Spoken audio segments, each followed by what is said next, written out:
Welcome to Hip Hop Now Podcast. If you're from the future, you know what to do. Get your ass out of here. Don't disrespect the legend. Hip hop is here to stay. Let's get right into the business.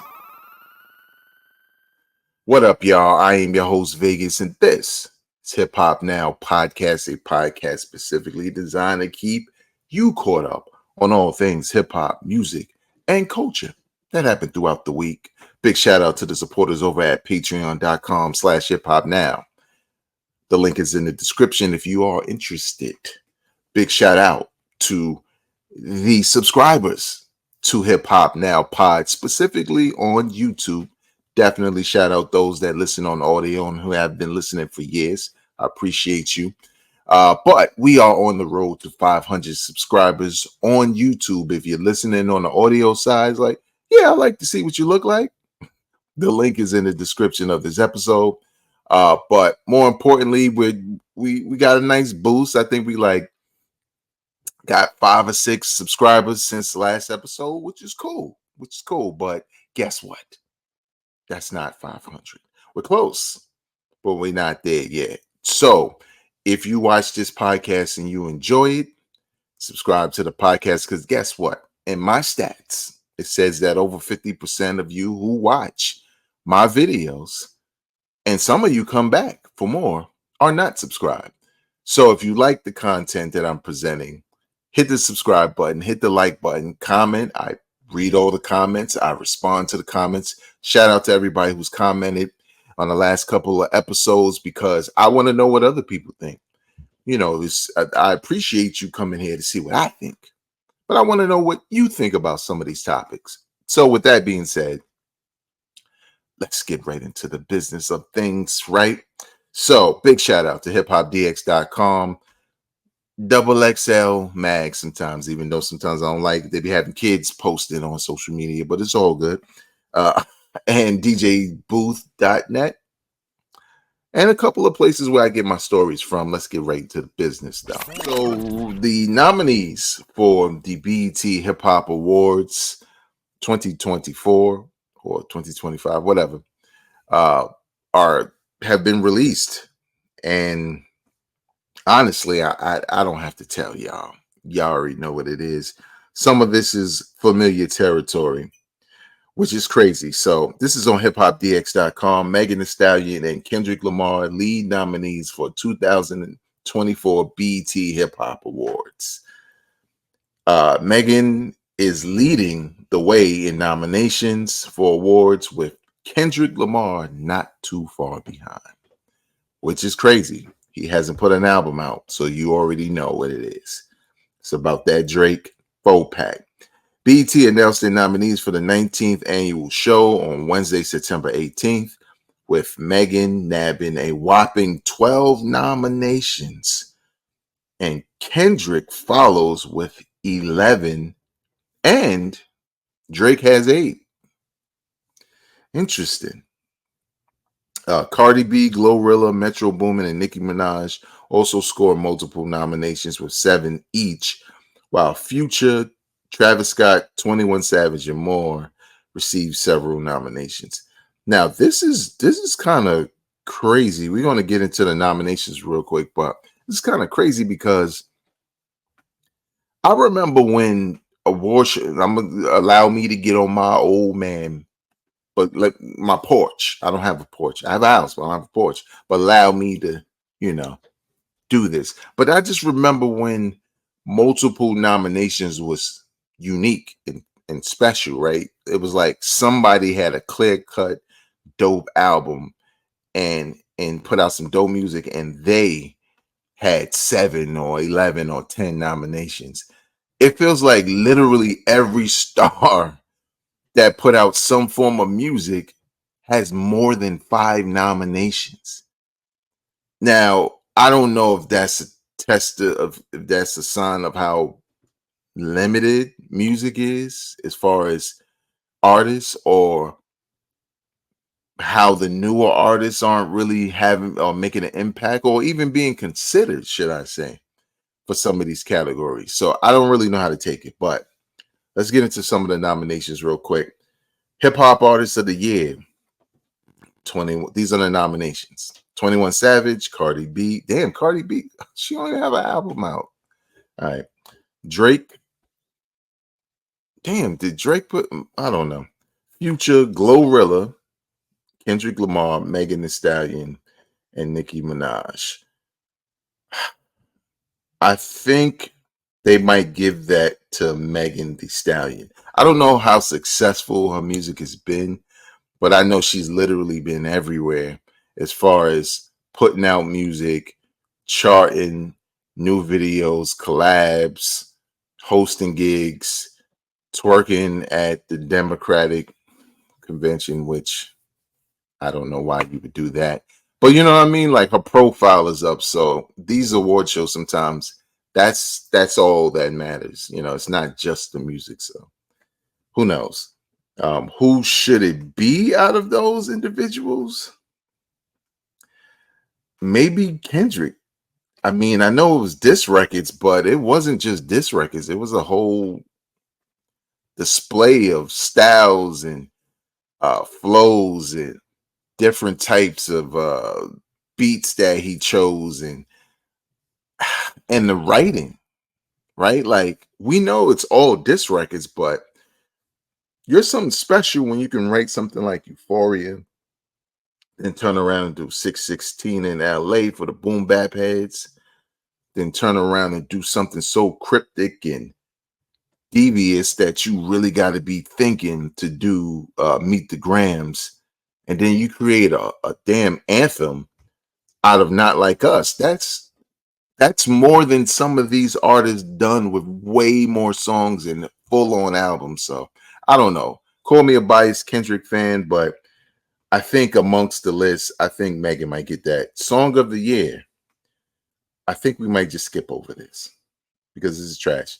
Yeah, Glorilla, Not Like Us, Kendrick, uh, Mamushi, Megan Thee Stallion. I don't know what that is. Like That, Metro Boomin, Future, Kendrick Lamar, Get It Sexy, Sexy Red, FTCU, Nicki Minaj. I think that's that one joint I like that they play in commercials. I think this is Fiend with Travis Scott and Playboy Cardi, Bent by somebody named 41. I don't know. And Agora Hills by Doja Cat. It's going to be hard to beat Not Like Us out of these. I'm sorry. It's going to be hard to beat. The only thing that could beat Not Like Us is probably Like That. So just give it to him already. Hip Hop Album of the Year. American Dream, 21 Savage. I think he's trash, so he shouldn't win anyway. Everything, Glorilla. That's the name of her album? I like Glorilla, though. For All the Dogs, Scary Hours edition. Now, nobody really liked For All the Dogs, but the Scary Hour editions, not edition, but editions, I like, but I always like Drake's Scary Hours joints. I just wish he didn't tack it on there, so I don't think that's winning. In Sexy We Trust, Sexy Red, Megan Thee Stallion, One of One from Gunna, Pink Friday 2, Nicki Minaj, Utopia, Travis Scott, and We Don't Trust You, Future and Metro Boomin. I think it's going to come down. I mean, there's going to be a lot of fans who are going to be mad because it's not somebody like Travis Scott. That album was cool to me. But if I'm looking at these awards and sometimes it's just like top of mind and popularity contest, it's either going to be Megan or it's going to be Future and Metro Boomin. Because We Don't Trust You and We Still Don't Trust You, which I love the title track to that joint. We Still Don't Trust You. I just think they kind of, along with Kendrick, they kind of own the summer as far as vibe. And I seen that album like trending when I thought it was like dead. Like, the battle then took place. People forgot about it. Now people still bumping that album. So best hip hop video. Now I ain't really watched videos. So there's 8 a.m. in Charlotte from Drake, Band for Band, Central C, Bent 41, Big Mama Lotto, Boa, Megan Thee Stallion, Enough, Cardi B, Not Like Us, Kendrick Lamar, Type Ish, Metro Boomin, Future, Travis Scott, and Playboy Cardi. Now, I saw Boa. I saw 8 a.m. in Charlotte, but Not Like Us is different. Not Like Us, again, is not just the fact that it's a diss record. Like, you forget. In a lot of ways, you forget that it's a diss record. It's almost like, damn, this record is so good, and I forgot it's a diss record towards Drake. But that video was extra special. Like the colors, the different scenes, how it was shot, the Easter eggs that not only went with what was in the song, but it was like Kendrick was taking shots visually at Drake. It just was the perfect video for this song. It exceeded the hype. So I can't see how it doesn't win that category. All right, real quick, best breakthrough hip hop artists: 41, 310, Baby, Bossman, D-Lo, Cash Cobain, Lady London, Sexy Red, Skilla Baby, Tommy Richmond. I think it's going to be between Tommy Richmond and Bossman D-Lo, because I haven't heard one song from Bossman D-Lo, but I swear his name pops up literally everywhere. And to me, that just says, okay, well, maybe he's just popular. We're not going to go with best collaboration. Best duo or group: Kanye West and Ty Dolla $ign, 2 Chainz and Lil Wayne. I forgot about that. 41, Common and Pete Rock, Earth Gang, Flyana Boss, Future, Metro Boomin, Rick Ross, and Meek Mill. This category is interesting. Like, I think it's going to come down to either being Common and Pete Rock, even though they're a long shot when you look at the type of artists who are here and the type of audience they command. But I think it might be Future and Metro Boomin, to be honest. And lyricist of the year. Now, this is crazy.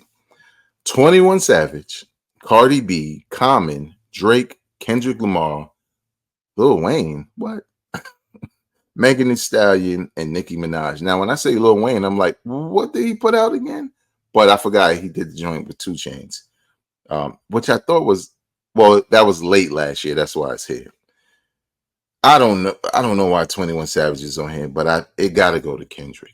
Literally dismantled Drake. Literally dismantled this man's whole career and life in 4 songs. 4 very different songs that are crazy. Producer of the year: ATL Jacob, Cash Cobain, Hit Boy, Hitmaker, Metro Boomin, Pete Rock, Q-Tip, and Alchemist. My vote is for Pete Rock. Them beats are crazy, but I think Metro Boomin might get it. And let's see. Best hip hop platform. This is interesting. Bootleg Kev, Club Shay Shay, what? Complex, Drink Champs, $1 Million Worth of Game, On the Radar, The Breakfast Club, The Joe Budden Podcast, The Shade Room, Double XL. Out of those listed, I would say, just based off of what they've been doing, they might give it to Shannon Sharp, and I don't see any reason why he should even be listed here. They got a couple other stupid categories like Hustler of the Year and Best Featured Verse. I think Kendrick might win that for like that. Impact Track. Now that's interesting. Blessings by Nicki Minaj. Fortunate by Common. Get In With Me, Bossman D-Lo. Hiss, Megan Thee Stallion. Humble Me, Killer Mike. Not Like Us, Kendrick Lamar. Precision, Big Sean. And Yeah, Glow. I think Not Like Us is going to get that, y'all. Too many black folk was crip walking over the summer. It was everybody, black and white and Indian and Africa. Like, it was everywhere.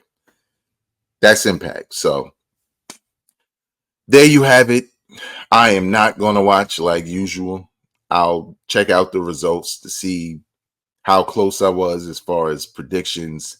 But And again, I'm not on no super boycott of BET Awards. I just don't watch award shows no more because they take a lot of time to watch just to not really see a bunch of great performances. Usually there's one or two here and there, and somebody has already carved them out and put them on YouTube in 4K where you can just watch that. Like, oh, I heard this was dope. I'll watch that. So it takes less time for me to absorb half of this stuff. I took a week off recently from the podcast, as some of you know, but I put out a different episode to kind of, I guess, fill that slot, you know what I'm saying, with that time in hip hop bars. And in that week off, a couple of joints dropped that I didn't really get to review, some of which I'm not going to go back to, like Chaos is a Ladder featuring Conway the Machine and Ransom, two guys who I listed as top 5 spitters today. My review of that is simply, I thought it would be better. And that's that, but we'll see where it lands at the end of the year. Also, Stove God Cooks put out an EP on the Even website called like Don't Call Me, I'm Cooking, or something like that. Stop Calling Me, I'm Cooking, something like that. That's in my top 5 of the year. We'll talk more about that in the future, but I'm not going to do a full-on review because time is passing, and really everybody doesn't have access to it yet.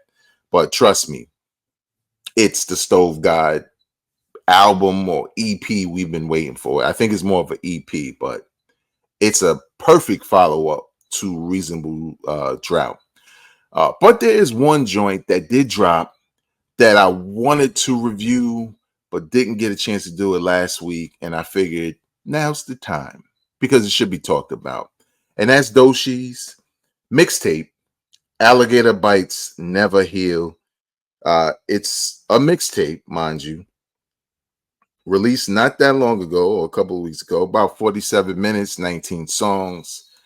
So the first time I saw or even heard of Doechii was the video on TD's Instagram for, I think, the joint Catfish.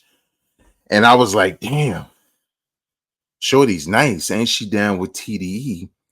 And in a lot of ways, she reminded me of Kendrick, which I've heard a lot of people say, like, she's TD's female Kendrick now. And I will say this. I see the similarities, and I think what reminds you of Kendrick with her specifically is not her being just a female version of Kendrick, but more so her creativity and how she approaches the music, right? Like everything is in bars, everything is in quirkiness. It's almost unpredictable before you press play, right? You may look at a title, you may have some preliminary thoughts about what that song's about. You'll hear the beat, and then her approach can be very different. I think she's an excellent storyteller because I was totally engaged on Denial is a River. And I love what she did there. It reminded me of old school hip hop and how creativity and artistry were at the forefront. It's one of the reasons why I love Kendrick Lamar. Like he brings back that excitement, that anticipation for his albums, and where everything sounds like it could be very simple on the surface, it never is. So, and that's a big part of hip hop. So with this mixtape, keep in mind, Alligator Bites Never Heal from Doechii. I think it is one of the best of the year, but I don't know, considering everything we've gotten this year, if it's not going to be in my top 5, but I'm not even sure if it's going to make the top 10 list I have for best of the year just because of competition. And I only say that because I think this mixtape starts off extremely strong. And then towards the end, it starts to die down a little bit. Like the songs aren't as creative and the energy isn't the same as it is when you hit them first couple of records. Now, again, there's 19 songs on here, so it does take a while before you even get to that point. It's literally towards the end of the album, maybe the last 5 records. So I'm definitely not killing her for that. But at the end of the day, it's a mixtape. So it's not meant to be anything but a collection of songs. It's just the way they set up the first 15 records. And I don't like everything, but I like the majority of it. The way they set it up, it starts to feel like an album. It just isn't strong enough at the end. Like I heard people saying, "Oh, this is comparable to a Kendrick Section 80." No, it's not. It's not, because that was considered a mixtape, right? But it doesn't play out like a mixtape. It plays out like an album. And that's why some people say, "Hey, Kendrick's first album is Section 80," because it feels like an album from beginning to end. The concept is there, and you just go from beginning to end, and it doesn't feel like, "Oh, well, what's that song? It doesn't match, blah, blah, blah." This feels like it's headed in that direction, but it just doesn't end strong enough to me. Standout tracks on here for me: Bullfrog, Denial is a River, Catfish for the Boom Bap heads. There's a song called Boom Bap. I think it's pretty dope. Death Roll. I like Nissan Ultima, and probably another joint that I'm not really seeing on here, or at least I don't remember.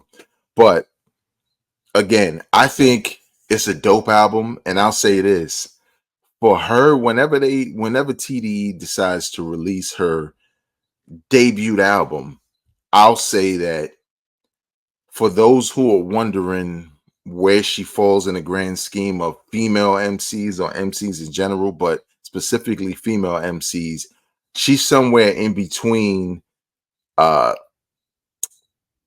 Rhapsody and the extreme of Cardi B or Megan Thee Stallion. Now, she's not really them, but she's not really Rhapsody either. She's a combination between intelligence, thought-provoking music, sex appeal, honesty. And I think when I say Megan Thee Stallion and Cardi B, sex appeal and honesty is them as well. And there's no shade at Rhapsody, but Rhapsody is a rapidy rapper to most people. And I think Doechii falls in the middle, where she has an opportunity to be a huge hip hop star for the ladies with bars. That's something that was unattainable for Rhapsody. A lot of people like her, but there's a lot of people who don't mess with her or whatever because she's rapidy rap. And the same goes for like the Cardi B's and the Megan. There's a lot of people who like them, and there's a lot of people who don't like them because they don't think they're skilled. Doechii is right in the middle, right? Like she's creative. She is a platinum album waiting to happen. She is a dope feature on a boom bap album waiting to happen. Like she's dope. So we'll see what happens. But I think when it comes to the mixtape, if you're into what I described about her and the music on here, you should definitely check it out, because I think she's interesting enough and new enough, but also she's talked a lot about boom bap and the origins of hip hop and how important that is to her and her music. And there are examples of her doing boom bap, not just the record boom bap, but there are examples like the song Catfish of her being a MC, and I think it's dope. So check it out. And lastly, so recently CL Smooth appeared on the Drink Champs podcast. It said 3 hours on that show, and I said, "No, thank you, sir. I'm good. I paid at the door. I'm good. I'm not coming inside there. No, I don't want to be there. Not 3 hours of CL Smooth and Nori interrupt them. I can't do it." But I saw a lot of clips from it, and one clip in particular I saw was CL Smooth talking about how him and Pete Rock should do a new album for the fans because the fans want it, right? And I find that interesting because if you don't know the history, uh, P Rock and CL Smooth's last real album was The Main Ingredient. I think it's their best album, to be honest. And I wouldn't hold you if you called it a classic. Like to say that, oh, P Rock and CL Smooth have two classics and a classic EP. I wouldn't argue that at all. But that was years ago. That was mid 90s, early 90s, I think, when Main Ingredient came out. Probably mid or early. I think it was like 93 or something. I don't know. But that was a long time ago. That was decades ago. And from that time on, I guess you would say, if you don't know, well, why haven't they worked together? You talk about all they got is classics. Why haven't they worked together? They've done a single here and there, but there's been a lot of beef. And a lot of the heat and the venom was coming from CL Smooth. And he said a lot of things publicly about Pete Rock that to me suggested a new album would never happen. And so when you fast forward now to this Drink Champs interview and you hearing CL Smooth express how much we should do how him and Pete Rock should do the project for the fans and the things that he's willing to do that, makes me skeptical. Because let's look at the landscape, right? For some people, they haven't seen CL Smooth since the 90s. Now, he's been around. He's released solo album or two. He's been featured here and there on stuff. He's done interviews, like I said. But there's some people who aren't so locked into hip hop that they're like, whatever happened to CL Smooth, right? P Rock, on the other hand, felt like he disappeared, but he really didn't. He did a lot of production on the low. He did a couple of albums with people like Smith and Wesson, and most recently Sky Zoo and Smoke DZA. But it always felt like he was on the low, like he was still around, but he was kind of on the low producing for underground artists.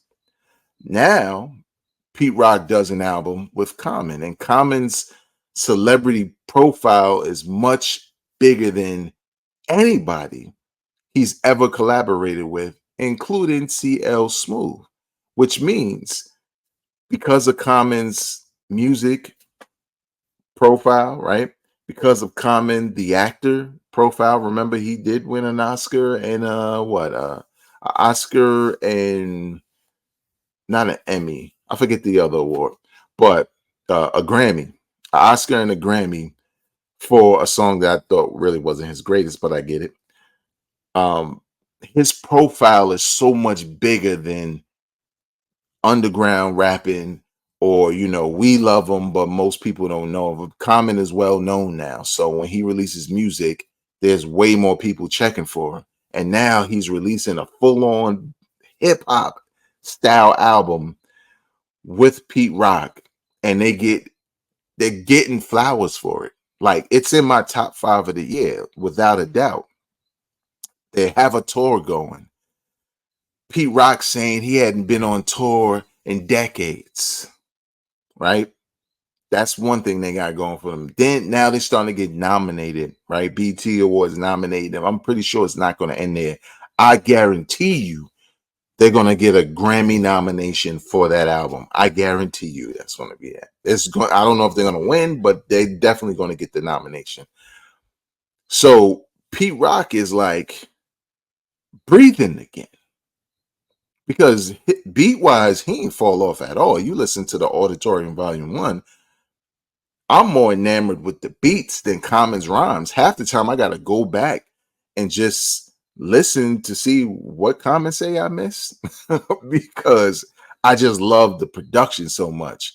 So this is where Pete Rock is, right? He's on Drink Champs and all. Like, he is basically taking a victory lap tour, and not only is the price going up for Pete Rock, but he going to get calls now. And he was getting calls from the underground, but now there are more high profile artists who may be looking like, well, I want a Pete Rock beat. You know what I'm saying? So he's going to get a lot of business. Why would he do a Pete Rock and CL Smooth album right now? I don't think he would. especially because him and Common as a duo have now set a tone. If he goes back and does an album with CL Smooth before he does another one with Common, that would be the wrong move. Because as much as you, the fans, would like to think, who wouldn't want a Pete and CL album? I wanted it before this Common joint. Now I don't think he can go back after decades of not even making music together because he's already filled that void with Common. Common is now his CL. And it's been way more, I don't want the word's not lucrative, but it's been way more fruitful for him in his career, especially today, because of the exposure that Common brings to him and his production with this project. So I think honestly, what he should do is Auditorium Volume 2 and maybe a Volume 3, and then break from Common and whatever else comes after that. That could be, all right, I'm announcing a Pete Rock and CL Smooth final album. Complete the trilogy. I'll take that, but that can't happen now. That has to happen way down the line. And we have to see what happens with Common and Pete Rock. Like, it may just get to the point where we don't want to hear nothing else, right? The only person, honestly, who I would want him to work with on a full album because of his production and how in the pocket he is Nas. But Nas is supposedly working with Primo on the album, so I think what that interview did for CL, it made him look desperate. Now I know he said a lot of things and he's saying how he could be a man and blah blah blah blah blah, but a lot of things he was saying in the past were extremely immature and angry, right? And he just seems angry. Even when he's not angry, he seems like he's holding on to anger. And I think he needs this Pete Rock and CL Smooth album more than Pete Rock needs it, especially now. Again, before the Common link up, I would have probably been excited for a Pete and CL album. But now that Pete Rock has done this with Common and it's just so dope the way everything is playing out, nah, man, you don't need CL. You don't need it. You because you couldn't even support it at this point. What would be the point if you can't really put a lot of energy behind the release? That would just be another beef.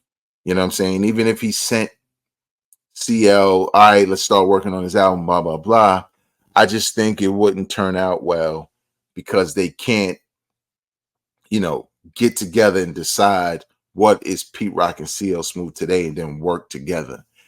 Pete Rock and Common did that, and that's why we got the album we got. That's why we got the tour we got. Like, Pete Rock and CL Smooth is just, people just want to hear those names again. Want to hear Pete Rock say it. They want to hear CL Smooth say it. It's a nostalgia thing, but too much time has passed where I'm just not as interested. I'm more interested in hearing another album with Common and Pete Rock.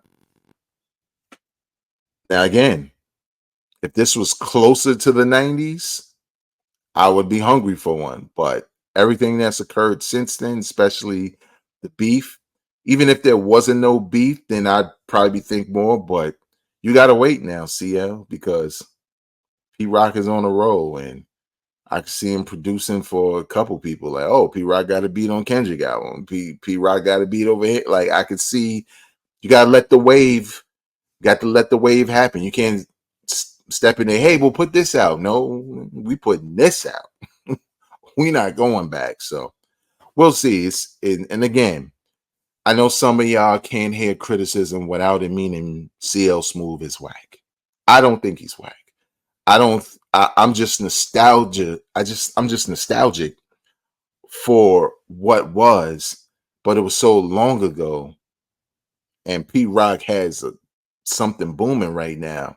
that I don't think he needs to take a break in order to do that just because I want to feel nostalgic again. Nas and Premier, Dr. Dre and Snoop coming out, Havoc and Method Man. There's a lot more nostalgia on the way. So Pete and CL, I could wait long. Or if it never happened, I wouldn't even be mad. So what do you think? Do you want a Pete Rock and CL Smooth album in 2025 maybe? Leave your comments in the comment section below. Have you heard the Doechii mixtape? Let me know your review in the comments below. We are on the road to 500 subscribers. If you like this podcast, click the like button. If you really dig it, subscribe to the podcast. If you are those people, but maybe it was cool, but it's not really your thing to hear all this hip-hop talk, well, the most important thing you can do to help a brother out is share it with people you know would enjoy this kind of content. Until next time, y'all, I'm not a critic. I'm a fan. Peace.